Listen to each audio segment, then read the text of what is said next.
Well, welcome back. This is Austin Heil with Homestead Precision Farming. To go along with a question that I had at the very beginning of planting season, what do I do if I'm not driving the tractor? Well, today we're going to answer that question. So if I'm not driving the tractor, basically I'm being a babysitter. What am I babysitting? I'm babysitting this. Because if this thing isn't running at 100% efficiency, each percent efficiency is costing me dollars. And what I'm using to help me babysit is this monitor right here. So, the main thing is we want to be able to plant a certain population. And here it's showing 34,000 right on the dot. The next thing is we want to make sure that this planter is singulating each one of those seeds. And that is what I am looking at right there with singulation. We're getting ready to go over a bump here. And as we look at singulation, we want to look over and see, we have multiples or skips? And then right below that is our vacuum. By understanding what our singulation's doing, whether it's skips or multiples, then we can understand how we can adjust that vacuum fan right there.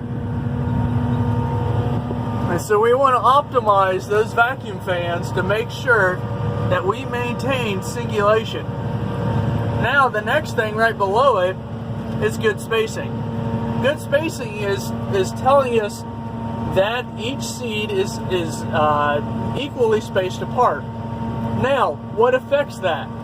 Well, as I said, I was going over a bump, and you might be able to tell by kind of the camera bouncing up and down is speed and how smooth the field is. The field that I'm in right now is just a little choppy. They go over it with a rolling basket, but they don't work it real fine. So that controls how fast I can go. So the smoother the field, the faster I can go. So I maintain, about 98 or higher good spacing, which also dictates how fast I can go.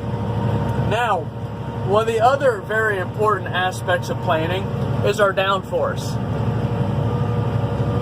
With downforce, what we're looking for is we want to be able to put 100% of these seeds that we're singulating. We want to make sure that we are putting those in the proper environment. We want to make sure that they're at the same depth throughout the whole field so that we can get that same emergence at the same time. And that's what we're looking at here with downforce. Now within downforce, what I'm looking at is I want to maintain 100, or near 100% ground contact. Also with that, I want to take a look and see what my margin is. By understanding margin, then I can see what I need to do over here for custom. This custom right here lets me know how much force I am telling our hydraulic downforce to apply to the row unit so we can maintain 100% ground contact.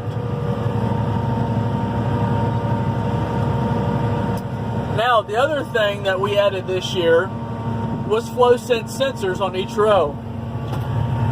On this planter, we don't have the latest and greatest when it comes to fertilizer pumps, but we're still utilizing squeeze pumps. And I think this is very avid because there's still many planters out there that have squeeze pumps.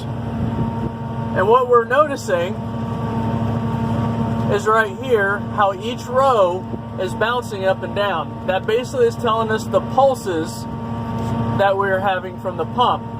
Now, might ask, why do we have pulses? Well, the way a squeeze pump is working is it's going to have pulses, and also I'm not able to use check valves because the squeeze pump does not have enough pressure to overcome the check valve. So that is what I do if I am not steering the tractor. So if you have any further questions that you would like to see, please leave a comment or send me a message, and I'll be happy to do another video dealing with the question that you have.